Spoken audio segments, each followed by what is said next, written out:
হরে কৃষ্ণ। আজ 24 জুলাই বৃহস্পতিবার, পবিত্র শ্রাবণ অমাবস্যার দিন। শ্রাবণ মাসের এই শ্রাবণী অমাবস্যা অত্যন্ত শুভ একটি দিন। তাই এই শ্রাবণী অমাবস্যার দিনে কিছু কার্য করাকে অত্যন্ত শুভ এবং মঙ্গলময় বলা হয়েছে। পাশাপাশি শাস্ত্রে এই শ্রাবণী অমাবস্যার বিশেষ মাহাত্ম্য কথা বর্ণনা করা হয়েছে। তাই আজকের এই পর্বে আমরা সেই প্রসঙ্গে জানার চেষ্টা করব।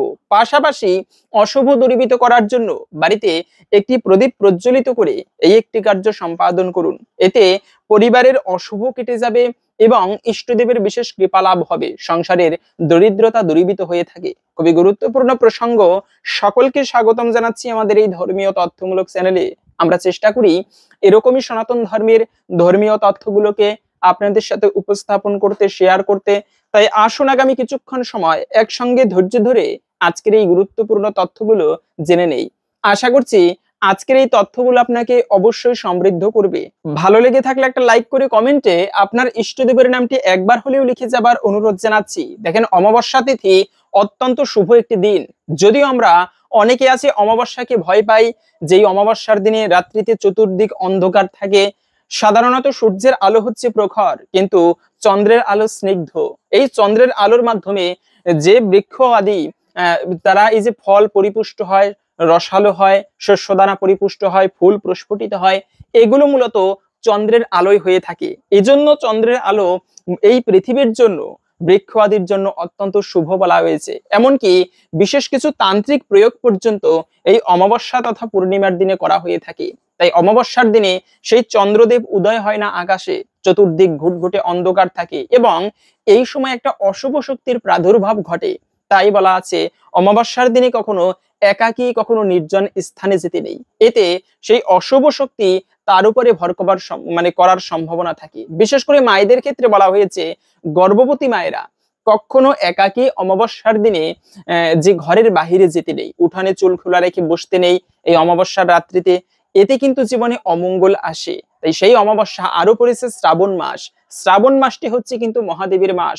শ্রাবণ মাসের প্রতিটা সোমবার যারা মহাদেবের ভক্ত রয়েছে, তারা ভক্তি এবং শ্রদ্ধার সহিত এই শ্রাবণ মাসের প্রতি সোমবার ইষ্টদেবের পুজো করে, মহাদেবের উদ্দেশ্যে ব্রত করে এবং এই ব্রত পালন করাকে শ্রাবণ সোমবারের অত্যন্ত শুভ বলা হয়েছে। বিশেষ করে যারা মহাদেবের কৃপা লাভ করতে চায়, সুখ শান্তি সমৃদ্ধি আসে, মনে করা হয় এই শ্রাবণ মাসে স্বয়ং মা পার্বতী এবং প্রভু শিব তিনি এই পৃথিবীতে বিচরণ করেন ভক্তদেরকে কৃপা করার জন্য। তাই প্রত্যেকটা মাস এক একটা বিশেষ গুরুত্ব রয়েছে। তেমনি এই শ্রাবণ মাসটি হচ্ছে মহাদেবের মাস, আর সেই মাসেরই যে অমাবস্যা তিথি তাকে বলা হয় শ্রাবণী অমাবস্যা। পাশাপাশি এই অমাবস্যাকে আবার হরিয়ালি অমাবস্যাও কিন্তু বলা হয়ে থাকে। কেন হরিয়ালি বলা হয়? কেননা এই সময় কিছু বৃক্ষ আদি রোপণ করাকে অত্যন্ত শুভ মনে করা হয়। তাই অনেক জায়গায় ভক্তবৃন্দরা এই শ্রাবণ মাসের অমাবস্যা তিথিতে বিশেষ কিছু শুভ বৃক্ষ বাড়িতে, যেমন কিছু শুভ বৃক্ষ থাকে, অত্যন্ত ভালো বলা হয়েছে। পরিবারের এতে বাস্তুদোষ দূরীভূত হয়। তেমনি এই শ্রাবণী অমাবস্যার দিনে ভক্তরা বিশেষ কিছু বৃক্ষ বাড়িতে রোপণ করে থাকে এবং মনে করা হয় সেই বৃক্ষগুলো পরিবারের জন্য অত্যন্ত শুভ। যেমন প্রথমত হচ্ছে, বাড়িতে আপনি এই দিনে আমলকি বৃক্ষ রোপণ করতে পারেন। কেন এই আমলকি বৃক্ষ? কেননা এই বৃক্ষ সম্বন্ধে আমরা অনেকে জানি না তেমন একটা। বৃক্ষ কিন্তু অত্যন্ত শুভ, বিশেষ করে আমলকি বৃক্ষ। এই বৃক্ষটা এত গুরুত্বপূর্ণ, ভগবানের শরীরের অংশ থেকে সৃষ্টি হয়েছে এই আমলকি বৃক্ষের। এজন্য তিনজন দেব, ব্রহ্মা বিষ্ণু মহেশ্বর, তিনজনই এই আমলকি বৃক্ষে অবস্থান করে। তাই এই বৃক্ষকে অত্যন্ত শুভ বলা হয়েছে। শুধু তাই নয়, এই আমলকি বৃক্ষ ভগবানের এত প্রিয় যে এই বৃক্ষের নাম অনুসারে একটা একাদশীর নাম রয়েছে, আমলকি একাদশী ব্রত। আর ওই দিনে যদি কেউ আমলকি বৃক্ষ বা ফল ভক্ষণ করে, অথবা আমলকি বৃক্ষতলায় প্রদীপ প্রজ্বলন করে, না হলে আমলকি বৃক্ষের নিচে যদি কেউ বিষ্ণুর পুজো করে, এর ফলেও তার বংশ উদ্ধার হয়, সে ব্যক্তির বিশেষ মঙ্গল লাভ হয়ে থাকে। শুধুমাত্র আমলকি বৃক্ষের এতটা গুণাবলী বলা হয়েছে। তাই এই বৃক্ষটাকে সনাতন ধর্মে অত্যন্ত শুভ এবং মঙ্গলজনক বলা হয়েছে। দ্বিতীয়ত হচ্ছে যে যদি কেউ কলা গাছ রোপণ করতে পারেন, এই কদলী বৃক্ষ, এটা শিকড় থেকে শুরু করে একেবারে সবকিছু পাতা পর্যন্ত বিভিন্ন ধর্মীয় কাজে ব্যবহৃত হয়ে থাকে। দেখবেন এর জন্য এই যে আয়ুর্বেদিক শাস্ত্র মতে বলা হয়েছে, যদি কেউ কলা পাতায় ভোজন করে, এতে তার অনেক রোগ নিরাময় হয়।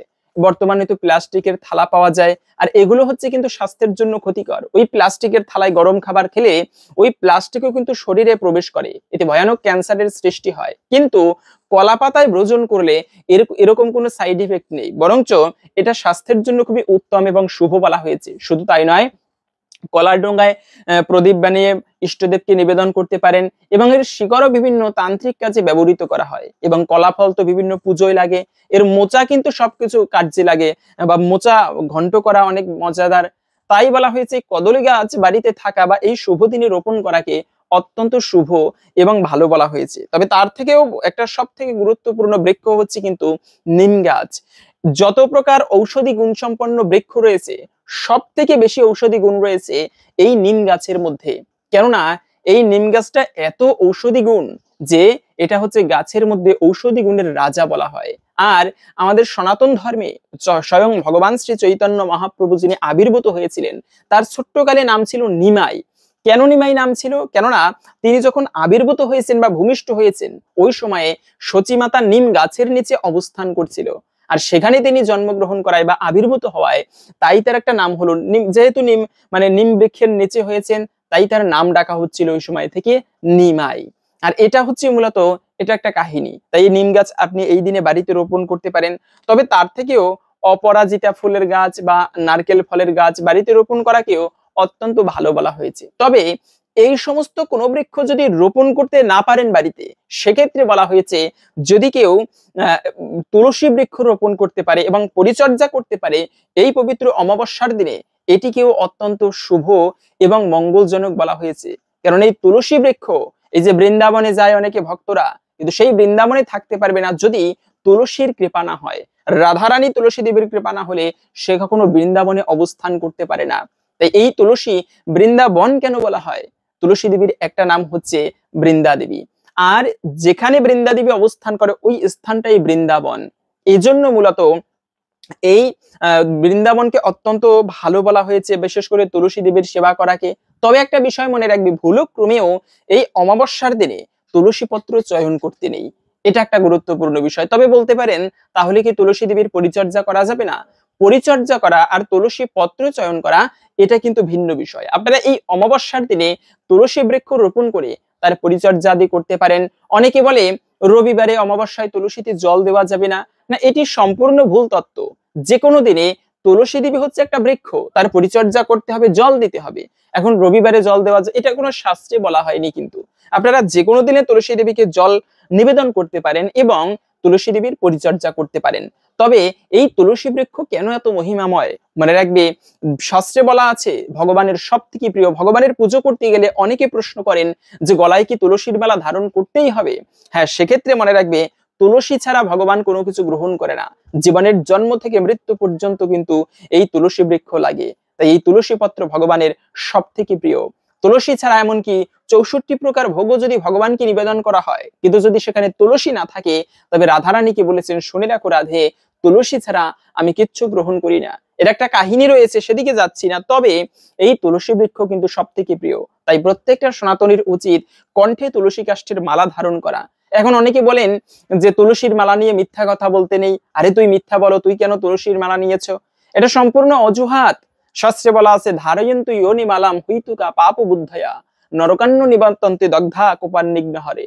যে ব্যক্তি এই তুলসী কাষ্ঠের মালা ধারণ করবে না, বিভিন্ন অহৈতুকী কারণ দেখাবে, বিভিন্ন কারণ দর্শাবে, আরে এই কারণে তুলসী ধারণ করি না মালা, তবে সে ব্যক্তি নরকান্ন নিবর্তন্তে, তাকে নরকে যাতনা ভোগ করতে হয়। তাই মিথ্যা কথা তো এমনিও বলা যাবে না, সেটা তুলসীর মালা নিয়ে হোক বা না নিয়ে। তাই তুলসীর মালা নেবেন প্রত্যেকে, এবং নিয়ে এই যে দেখেন তুলসী মালার গুণে চেষ্টা করেন আজকে একটা মিথ্যা কথা কমিয়ে বলবো, এভাবে ধীরে ধীরে শুদ্ধ হতে হয়। একবারে মানুষ সবকিছু পারে না। তাই তুলসীর মালা প্রত্যেকের ধারণ করা উচিত। তবে এই দিনে আরেকটা গুরুত্বপূর্ণ বিষয় হচ্ছে, আমরা প্রথমত জেনে নিচ্ছি এই অমাবস্যা তিথি কতক্ষণ থেকে কতক্ষণ পর্যন্ত থাকবে। অমাবস্যা শুরু হয়েছে গতকালকে 23 জুলাই বুধবার রাত 2টা 23 মিনিট থেকে, থাকবে মূলত আজকে 24 জুলাই বৃহস্পতিবার রাত 12টা 59 মিনিট পর্যন্ত। এই সময়টুকুর মধ্যে এই পবিত্র অমাবস্যা তিথি থাকবে। সেজন্য উদয়া তিথি মেনে আমাদের এই অমাবস্যা পালন করতে হবে আজকে 24 জুলাই বৃহস্পতিবার। তবে এই যে বৃহস্পতিবার, এক্ষেত্রে অনেকের প্রশ্ন রয়েছে যে আজকে তো বৃহস্পতিবার, তাহলে কথা হচ্ছে অনেকেই তো ভক্তি ভরে আজকের এই বৃহস্পতিবার দিনে ব্রত করবে, লক্ষ্মী দেবীর নারায়ণের পুজো করবে, কেননা বৃহস্পতিবার দিনটি সপ্তাহের একটা শ্রেষ্ঠ দিন। তো এই দিনে যদি কেউ পুজো করে, সংসারে যদি দরিদ্রতা থাকে তবে সেই দরিদ্র নাশ হয়ে থাকে এবং মা লক্ষ্মীর কৃপা লাভ হয়, সেই সংসারে সমৃদ্ধি আসে। তাই বৃহস্পতিবারে লক্ষ্মী ব্রত করাকে অত্যন্ত শুভ বলা হয়েছে। তবে এই অমাবস্যার দিনে কিছু কাজ ভুলেও করতে নেই। যেমন প্রথমত হচ্ছে শুভ কোনো কার্য, এই শুভ কাজ তো করতে নেই। সেক্ষেত্রে কথা হচ্ছে যে লক্ষ্মী দেবীর পুজো করা যাবে কিনা, কেননা এটাও তো মঙ্গলময় কাজ। তবে মনে রাখবে ইষ্ট দেবীর পুজো এটা অবশ্যই করা যাবে, যত বড় অশুভ সময় আসুক না কেন ইষ্টদেবের পুজো যে কোনো সময়ে করা যাবে। এই যে অম্বুবাচী তিথির সময়ে অনেকে বলে থাকে অম্বুবাচীর সময় ইষ্টদেবের পুজো করতে নেই, ঘরে ঠাকুর প্রদীপ জ্বালে না, এটি সম্পূর্ণ ভুল তথ্য। কেননা যত বড় অশুভ সময় আসুক ওই সময়টাই শুভ হয়ে যায় যখন ভগবানের পুজো করা হয়। তাই ইষ্টদেবের পুজো করাকে সর্বমঙ্গলময় বলা হয়েছে। এজন্য আপনারা এই বৃহস্পতিবারে লক্ষ্মী পুজো অবশ্যই করতে পারবেন।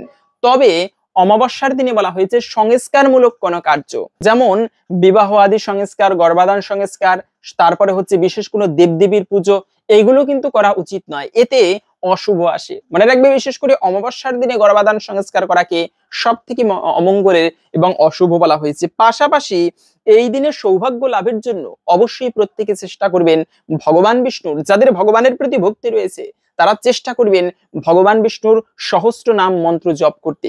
এই যে সহস্র নাম রয়েছে মহাভারতে, আমরা অনেকে জানি না এর মাহাত্ম্য কথা সম্পর্কে।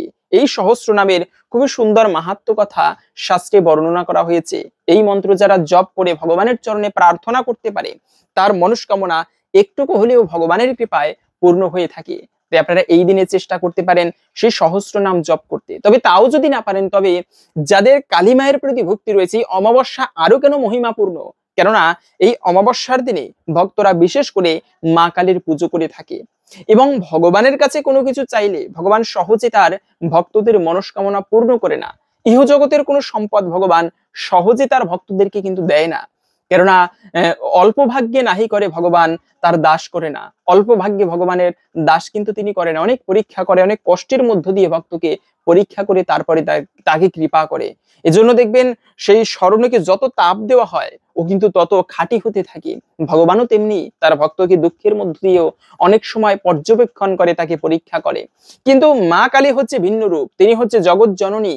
অল্পতেই যদি কোনো ভক্ত তার কাছে প্রার্থনা করে দয়াময়ী মায়ের কৃপায় তার সেই মনস্কামনা পূর্ণ হয়, দুঃখ দূরীভূত হয়। যারা এজন্য কালী মায়ের ভক্ত বেশিরভাগ, কেন এই কালী মায়ের সেবা করার ফলে জীবনে কোনো অশুভ থাকে না, সকল অশুভ এবং অমঙ্গল দূরীভূত হয়ে থাকে। তাই আপনারা এই অমাবস্যার দিনে চেষ্টা করতে পারেন সেই মা কালীর বিশেষ মন্ত্র জপ করতে, অথবা যদি বাড়িতে কালী মায়ের কোনো মূর্তি থাকে, চিত্রপট থাকে, তবে সেই মূর্তির পুজো করতে পারেন।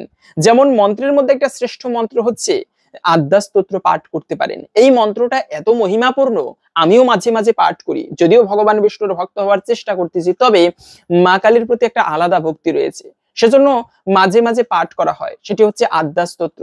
এই মন্ত্রর এত এত পাওয়ার যে বলা হয়েছে যত বড় বিপদে পড়ুক না কেন, যত বড় চঞ্চল পরিস্থিতির মধ্য দিয়ে, কঠিন পরিস্থিতির মধ্য দিয়ে যাক না কেন, যদি ভক্ত মায়ের স্মরণ নিয়ে এই মন্ত্রটা বিশেষভাবে পাঠ করতে পারে তবে তার জীবনের সকল অশুভ কেটে যায়। মা কালী তাকে সঠিক পথের দিশা দেখান এবং তাকে বিশেষভাবে কৃপা করে থাকেন। তাই এই মন্ত্রটা আপনারা, শুধু তাই নয়, বলা আছে অপুত্রা লাভতে পুত্রম, যদি কারো পুত্র সন্তান না হয় সেক্ষেত্রে এই মন্ত্রটি পাঠ করলে সে ব্যক্তির মা কালীর কৃপায় দিব্য পুত্র সন্তান প্রাপ্ত হবার সম্ভাবনা রয়েছে। তাই এই বিশেষ মন্ত্র কোথায় পাবেন? সেই মন্ত্র আপনারা গুগলে গিয়ে সার্চ করলে আদ্যা স্তোত্র প্রথমে এসে পড়বে, সেই মন্ত্রটা দেখে পাঠ করতে পারেন। তা না হলে আপনারা ডাইরেক্টরি পঞ্জিকার শেষে পাওয়া যায়, ওই যে হনুমান চল্লিশা দেওয়া থাকে পঞ্জিকার শেষের দিকে, ওখানে এই আদ্যা স্তোত্রও কিন্তু দেওয়া থাকে। সেখান থেকে দেখে দেখে আপনারা এই স্তোত্র বিশেষভাবে পাঠ করতে পারেন। অথবা যদি কেউ ৪৫ দিন পর্যন্ত কোনো শুদ্ধাচারী ব্রাহ্মণের মুখ থেকে এই স্তোত্র পাঠ শ্রবণ করে তাতেও তার বিশেষ মঙ্গল লাভ হবে, এমনটাও এই বিশেষ মন্ত্রের মাহাত্ম্যে বলা হয়েছে। তাই আপনারা এই দিনে অবশ্যই এই মন্ত্র পাঠ করতে পারেন। তবে তার থেকেও গুরুত্বপূর্ণ বিষয় হচ্ছে ইষ্টদেবের পুজো করা। মনে রাখবে অমাবস্যা কেন এত গুরুত্বপূর্ণ, মনি ঋষিরা পর্যন্ত অপেক্ষা করে থাকে এই শুভ দিনের জন্য, বিশেষ মঙ্গল লাভের জন্য। তাই এই অমাবস্যার দিনে যদি কেউ ইষ্টদেবের বিশেষ পুজো করতে পারে, যার উপরে ইষ্টদেবের কৃপা রয়েছে, তার জীবনে কোনো অমঙ্গল হয় না, অশুভ হয় না।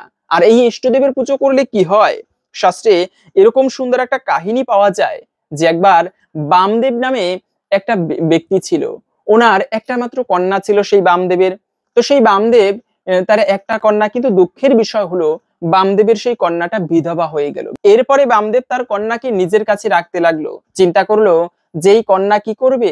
তখন তিনি মনে মনে চিন্তা করলেন যে ভগবানের সেবা শিখিয়ে দেই, তাহলে ভগবানের সেবা করবে, অন্তিমে ভগবানের কৃপা লাভ করতে পারে। এই চিন্তা করে সেই বামদেব বিষ্ণু মন্ত্রে দীক্ষিত করে ভগবানের পুজোর সব নিয়ম কানুনাদি বলে দিল এবং বলল তুমি একটা কাজ করবে, তুমি প্রতিদিন ভক্তি ভরে ভগবানের পুজো করবে। তার মেয়ে ভক্তি ভরে ভগবানের পুজো করতে লাগলো এবং ভগবানের সাথে তার একটা দিব্য সম্বন্ধ হলো, ভগবান তার সাথে কথা বলতো।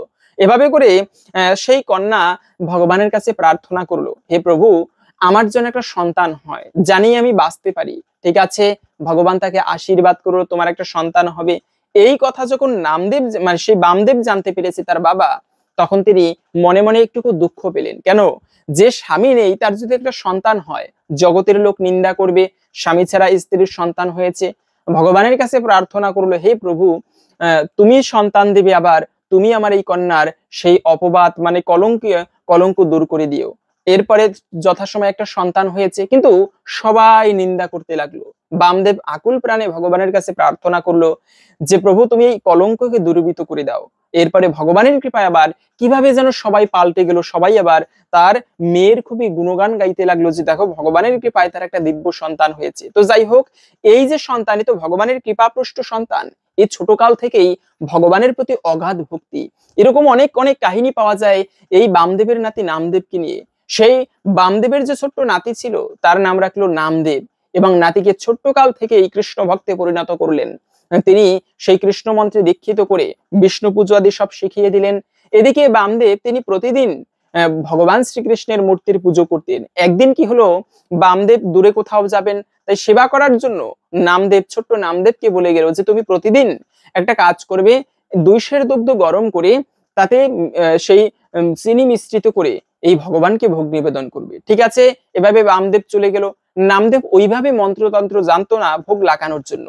ও কি করেছে, সেই দুগ্ধ আদি নিয়ে তাতে সেই মিশ্রি মিশ্রিত করে মানে মিশ্রি দিয়ে ভালো করে মিশিয়ে ভগবানকে ভোগ নিবেদন করলো।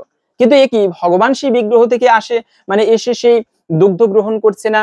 এতবার বলছে ভগবান তুমি নাও খাও, ভগবান গ্রহণ করছে না। ও তো আর জানে না ভগবান চোখের দৃষ্টি নিক্ষেপের মাধ্যমে ভোগ গ্রহণ করে। ঠিক আছে, এই নামদেব ছোট্ট নামদেব ভেবেছে যে হয়তোবা এই দুগ্ধ ভালো হয়নি। আবার কি করেছে, নতুন করে দুগ্ধ গরম করে ভগবানকে নিবেদন করেছে। আবার অনুরোধ করছে কিন্তু গ্রহণ করবে না। শেষ পর্যন্ত এই নামদেবের আকুলতা দেখে ভগবান আর থাকতে পারলো না, ওর সামনে এসে নিজে সেই দুগ্ধ গ্রহণ করলো এবং নামদেবকেও একটুকু খেতে দিল। ঠিক আছে, এরপরে যখন ওর দাদু ফিরে এসেছে, তাকে সব কথা বলেছে যে দাদু জিজ্ঞেস করলো ভগবানকে ভোগ দিয়েছিলে তো ঠিকভাবে, বলে হ্যাঁ দিয়েছি, ভগবান খেয়েছে। এরপরে সেই বামদেবের একটু সন্দেহ হলো, দিয়েছিস না তুই খেয়েছিস, বলে আমি দিয়েছি, ভগবান অবশ্যই গ্রহণ করেছে। শেষ পর্যন্ত সেই বামদেব তখন তিনি মনে মনে চিন্তা করলো আমি এতদিন দিলাম, ভগবান তো ভোগ গ্রহণ করলো না, তাহলে ও কিভাবে ওর ভোগ গ্রহণ করলো। শেষ পর্যন্ত ওকে আবার ভোগ দিতে বলে বামদেব একটুকু দূরে দাঁড়িয়েছিল যাতে দেখে ভগবান ভোগ গ্রহণ করে কিনা। শেষ পর্যন্ত ভগবান তো আর আসছে না। নামদেব এত করে বলে ভগবান তুমি এই ভোগ নাও, কালকে তো খেলে, আজকে আসছো না কেন, কোনো অপরাধ হয়ে গেল কিনা। এত আকুল মানে করে ডাকার পরেও যখন ভগবান আসলো না, ভগবানকে চাকু নিয়ে ভয় দেখাচ্ছে, না হলে তোমাকে আজকে দিব একটা। তখন ভগবান বেরিয়ে এসে সেই দুগ্ধ কিন্তু পান করেছিল। তখন থেকে সেই বামদেব বুঝতে পেরেছিল এ পুত্র সাধারণ কোনো পুত্র নয়। তখনই সেই পুত্রের নাম রেখেছিল নামদেব। এই নামদেবের অনেক কাহিনী পাওয়া যায়, অন্য একদিন হয়তোবা ভিডিওতে সেই কথা আমরা জানবো।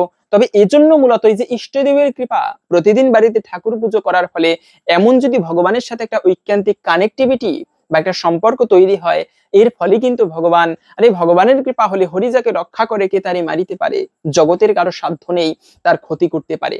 তাই আপনারা এই দিনে অবশ্যই ইষ্টদেবের পুজোটা নিজের হাতে করবেন, বিশেষভাবে করবেন, কাউকে দিয়ে নয়, নিজের হাতে ভগবানের পুজোটা করা উচিত। তবে এই অমাবস্যার দিনে কিছু কার্য করাকে একান্ত অশুভ এবং অমঙ্গলের বলা হয়েছে। যেমন প্রথমত হচ্ছে অমাবস্যার দিনে কখনো অপরের দুঃখ অপরকে দুঃখ দেওয়া উচিত নয়।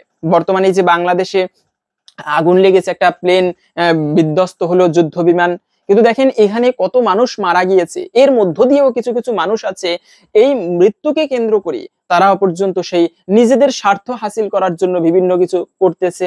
তো এমনটা যে কোনো ব্যক্তির কখনো দুঃখের সময় সেই দুঃখকে নিয়ে নিজের স্বার্থ হাসিল করা উচিত নয়। সেটা যে কোনো পরিস্থিতিতে হতে পারে। অপরকে দুঃখ দেওয়া, একদিন না একদিন সেই কষ্টের ফল তোমার জীবনেও আসতে পারে। আজকে অপরের সন্তান মারা গিয়েছে, তাদেরকে দেখেও এরকম বিভিন্ন জায়গায় আমরা উপলব্ধি দেখতে পাচ্ছি বর্তমানে রাজনৈতিক বিভিন্ন, এটা যদিও বলা উচিত না এই সমস্ত ভিডিওতে, তবে দেখেন চিন্তা করেন এই ছোট্টদেরকে নিয়েও এমন কুসংস্কার বা এমন কুকার্য হচ্ছে, তাহলে একদিন তোমার জীবনেও তোমার সন্তানও ওরকম মারা যেতে পারে। এজন্য যেমন কর্ম তেমন ফল, কখনো কাউকে কষ্ট দেওয়া উচিত নয়। সে হতে পারে একটা পশু কুকুর হেঁটে যাচ্ছে রাস্তা দিয়ে, দিলাম একটা লাথি, তো এটা কিন্তু অশুভ, বিশেষ করে এই অমাবস্যার দিনে। দ্বিতীয়ত হচ্ছে অমাবস্যায় ক্ষৌর কর্ম করতে নেই। চুল, দাড়ি, নখ এগুলো কাটাকেও একান্ত অশুভ বলা হয়েছে, এবং মাছ মাংস কখনো অমাবস্যায় গ্রহণ করতে নেই। রাজসিক খাবার, বিশেষ করে নেশা করাকে অমাবস্যার দিনে একান্ত অশুভ এবং অমঙ্গলের বলা হয়েছে। এতে নিজের জীবন তথা সাংসারিক জীবনে অমঙ্গল আসে যে ব্যক্তি অমাবস্যার দিনে মাছ মাংস আদি ভক্ষণ করে থাকে। তো এখন আমরা জেনে নিচ্ছি ভিডিওর মূল প্রসঙ্গ। এই অমাবস্যার দিনে একটি প্রদীপ প্রজ্বলিত করে কোন কার্যটি করবেন, কোন স্থানে রেখে দিবেন, এতে পরিবারের অশুভ কেটে যাবে এবং বিশেষ মঙ্গল লাভ হবে। তবে তার পূর্বে এই অমাবস্যার বিশেষ ব্রত কথা, মাহাত্ম্য কথা বর্ণনা করা হয়েছে। আমরা অনেকেই জানি না সেই বিষয়টি। আসুন আমরা কিছুক্ষণ সময় ধৈর্য ধরে এই অমাবস্যার বিশেষ ব্রত কথা শ্রবণ করি। আশা করছি একটু হলেও এই অমাবস্যার বিশেষ ফল এতে লাভ করা যায়, কেননা শ্রবণম মঙ্গলম, শ্রবণ করার মাধ্যমেও বিশেষ মঙ্গল লাভ হয়ে থাকে। তাই আসুন আমরা কিছুক্ষণ সময় ধৈর্য ধরে অমাবস্যার ব্রত কথা জেনে এরপরে ভিডিওর মূল প্রসঙ্গ জেনে নিচ্ছি। শুরু করছি অমাবস্যার ব্রত কথা। এক গরিব ব্রাহ্মণের একটি ছেলে ছিল। ছেলেটি 16 বছরের হতেই ব্রাহ্মণ তার বিয়ে দিলেন। তারপর ছেলেটি একদিন কোথায় নিরুদ্দেশ হয়ে চলে গেল। তার বাপ মা ও বউ কেঁদে কেটে পাড়া মাথায় করলে। কিছুদিন পরে ব্রাহ্মণেরও মৃত্যু হলো। ব্রাহ্মণী বউটিকে নিয়ে বহু দুঃখে কষ্টে কাল কাটাতে লাগলেন। একদিন একজন অতিথি এসে বললেন, মাগো, আমায় 4টি ভাত দিবি মা? ব্রাহ্মণী বললেন, আমার এমন কি কপাল বাবা, শাক ভাত যা আছে 4টি খেয়ে যাও। আহ, তখন সেই বউ তেল এনে দিলেন। অতিথি তেল মেখে স্নান করে এলেন। তারপরে অতিথি বললেন, মা, আমায় তোমার ছেলের কাপড়খানি আমায় দাও না, আর তোমার ছেলের খড়ম দুখানিও আমায় দাও, আমি পরি। ব্রাহ্মণী কাঁদতে কাঁদতে কাপড় এনে দিয়ে আর খড়ম দিয়ে বললেন, এই বাবা, বুকে করে রেখেছি, তুমি ওই পরো। ও ভাত দিতে গেলে অতিথি বললেন, আমায় তোমার ছেলের থালে ভাত দাও আর সেই গ্লাসে জল দাও, তা না হলে আমি ভাত খাবো না। বউ তখন রাগ করে বলতে লাগলেন, অতিথির এ তো আবদার কেন, না খাবে নাই খাবে, চলে যাক। তখন ব্রাহ্মণী বললেন, দাও বৌমা, থালা গ্লাস বার করে দাও, ও থালায় আর কে খাবে, তবু অতিথির সেবা হলেও সার্থক হবে। বউ রাগে গড়গড় করতে করতে থালা গ্লাস বার করে দিলেন। অতিথি ভাত খেয়ে ঘরে বিছানায় শুয়ে বললেন, মা, তোমার বউকে একটুকু পাঠিয়ে দাও, আমার পা টিপে দেবে। বউ রাগ করতে লাগলেন। শাশুড়ি বললেন, যাও মা, অতিথি সেবা করলে পরকালে ভালো হবে। বউ যেমন ঘরের ভিতরে গেলেন, অমনি আপনি কপাট বন্ধ হয়ে গেল। গিন্নি দরজা ঠেলাঠেলি করতে লাগলেন। বউ অনেক চেষ্টা করলেন, কিন্তু কিছুতেই দরজা খোলা গেল না। বউকে দুঃখিত দেখে অতিথি বললেন, তুমি কি আমায় চিনতে পারছো না? আমি যে তোমার স্বামী। ব্রাহ্মণের ছেলেটির নাম ছিল সূর্য। বউ তখন তার পদসেবা করতে লাগলেন। কিছুক্ষণ পরে বউকে সান্ত্বনা করে অতিথি চলে গেলেন। বউ বাহিরে এসে সব কথা শাশুড়িকে বললেন। আরো বললেন, মা, তিনি মধ্যে মধ্যে আসবেন। ব্রাহ্মণী কর্তার উদ্দেশ্যে চিৎকার করে কাঁদতে লাগলেন। পাড়ার লোক সব জড়ো হলো ঘটনা জানতে পেরে। কেউ কেউ বা মুখ চাওয়াচাই করতে লাগলো, কেউ কেউ বা বিশ্বাস করে বলতে লাগলো, আহা, সে যেখানে থাক বেঁচে থাক, আবার আসবে, কাঁদিস নে। এই বলে সবাই বাড়ি চলে গেল। তারপর শাশুড়ি বউয়ে ভাত খেয়ে ওই সকল কথাই কইতে লাগলেন, দিনরাত সেই সূর্যের কথা। আবার একদিন সূর্য এসেছেন, যাবার সময় যখন চলে যান, তখন ব্রাহ্মণী চুপি চুপি পেছন পেছন যেতে লাগলেন। সূর্য পেছন ফিরে দেখে বললেন, মা, তুমি কোথায় আসছো? যাও মা, ঘরে ফিরে যাও। ব্রাহ্মণী বললেন, বাবা, আজ আমি তোর সঙ্গে যাব, তুই কোথায় থাকিস আমি দেখে আসব। আমি খেতে পাই না, পরের মেয়ে বিয়ে করেছিস, তাকে নিয়ে আমি কি করব? সূর্য তখন এক্সের আন্দাজ বড় বড় মুক্ত মায়ের কাপড়ে বেঁধে দিয়ে বললেন, যাও মা, ঘরে যাও, এতে তোমাদের অনেক দিন চলবে। ব্রাহ্মণী তাই নিয়ে ঘরে গেলেন। তারপর দিন বউ উনুন জেলে মুক্তাগুলি সিদ্ধ করতে লাগলেন। এক বোঝা কাঠ পড়ে গেল, কিন্তু মুক্তা কিছুতেই সিদ্ধ হলো না। তখন শাশুড়িকে ডেকে বললেন, ওমা, এ কি করাই মা, কিছুতেই সিদ্ধ হচ্ছে না মুক্তা। শাশুড়ি বললেন, তবে একটা কাজ করো, কড়াইগুলি ছেঁকে নিয়ে বেশ ভালো করে খোলায় ভাজো, তাহলে হয়তো খাওয়া যাবে। বউ তাই করলেন, তাতেও খেতে পারলেন না। তখন হামানদিস্তাতে কুটে খেতে গেলেন, তাও খাওয়া গেল না। তখন সবগুলি নিয়ে সারকুড়িতে ফেলে দিলেন। সেদিন আর তাদের খাওয়া হলো না। আবার কিছুদিন পরে সূর্য এসে দেখেন তাদের যে কষ্ট সেই কষ্ট। সূর্য বললেন, মা, তোমাকে যে ধন দিয়ে গেলাম, এর মধ্যে কি সব ফুরিয়ে গেল? ব্রাহ্মণী সেদিনকার সব ঘটনা বলতে বলতে কেঁদে ফেললেন। সূর্য বললেন, মা, সেগুলি কি করলে, কোথায় ফেলে দিয়েছো? গিন্নি বললেন, সার করে। তখন তিনজনে গিয়ে দেখেন সেখানে কতগুলি গাছ হয়েছে, তাতে রাশি রাশি মুক্তা ফলে আছে। সে সমস্তগুলি তুলে এনে মাকে বললেন, দেখো, এর এক একটি বাজারে বেচলে তোমাদের 6 মাসের খোরাক হবে। এ জিনিস সিদ্ধ করে খাবার নয়, কুটে ছাতু করেও খাবার নয়। এই বলে সূর্য চলে গেলেন। তারপরে ব্রাহ্মণী মুক্তা বেচে বেচে বাড়ি করলেন, মন্দির প্রতিষ্ঠা করলেন, পুকুর প্রতিষ্ঠা করলেন। বাগান বাড়ি পুকুর যা কিছু সব সূর্যকুমারের নামে হলো। বলেন, আমার সূর্য যদি কখনো ঘরবাসী হয় তো এই সকল ভোগ করবে। একদিন সূর্য এসে যেমন ঘরের ভিতরে প্রবেশ করেছেন, অমনি ব্রাহ্মণী এসে একেবারে চাবি বন্ধ করে দিলেন। সূর্য কত মিনতি করে বললেন, তবুও দরজা খুলে দিলেন না। 3-4 দিন বন্ধ করে রাখলেন। এদিকে পৃথিবী শুদ্ধ হাহাকার পড়ে গেল। আকাশে সূর্য উদয় হয় না, পৃথিবী অন্ধকার। ব্রাহ্মণী বললেন, আকাশে মেঘ নাই, রোদও নাই, এ কি হলো? সূর্য বললেন, মা, আমাকে ছেড়ে দাও, এক্ষুনি রোদ হবে। ব্রাহ্মণী বললেন, না বাবা, আমার রোদ্রে কাজ নেই, তুমি আমার ঘরে থাকো। চিরকালটা কি এমনি করে বেরাবে বাবা? আমার এসব কে ভোগ করবে? তোমায় আর কোথাও যেতে দিব না। বলতে বলতে এমন সময়ে সেখানে ব্রহ্মা বিষ্ণু মহেশ্বর এসে উপস্থিত হলেন।